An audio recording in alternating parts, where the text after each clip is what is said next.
My name is William Sampson, and I'm here with Jabari Pride, and we're going to be illustrating for you some basic fundamentals of club defense.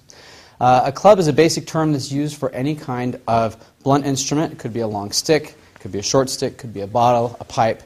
For today's purposes, we're going to actually be using a longer stick because it's a little bit more difficult to defend against. So I'm going to put this over to the side. Basically, for someone to hurt you with a club, they're going to need to use a circular type of attack, and they're going to need to have a very large motion to do damage to you.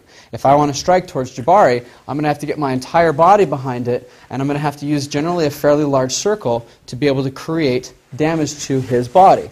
And generally, your three basic angles of attack are going to be overhead, they're going to be around the side, or possibly even a backhand attack, even though that most likely isn't going to happen. So, Mr. Pride?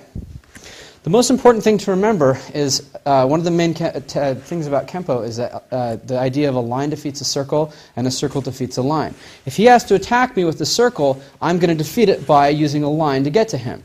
So if he comes at me with an overhead move, I'm moving in quickly so that I'm catching him before the circle can get to me. If he wants to come at me with a side move, I'm going to move in, again, as straight a line as possible so I can get to him with my line before his circle gets to me.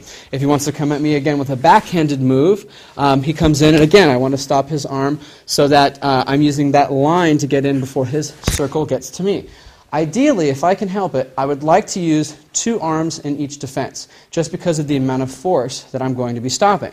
So if he swings at me over the top of the head, my arms are going to come together in a cross motion just like this, and hopefully stop his arm up early. If he comes at me around the side, I'm going to stop him at the bicep as well as at his wrist. And if he comes at me with the back of his arm, I'm going to be putting my arms like this. And note that every single time that I do this, my hands are in tight fists because it tenses up all the muscles in my arms and keeps my hands in the safest possible position. And finally, come back to your fighting stance again, I would like to keep my eyes around this general area of his body. When I watch this area of his body, it's going to cue me into anything that he's about to do. And I have to make sure that I act the moment he so much as twitches. So, Mr. Pride, you're going to choose overhead or side to swing in towards me. Go ahead. And I launch forward. Again. I launch forward. And I watch the center of his body. Go. Boom. Launch forward. Go. Boom. Launch forward. Hup. Wow.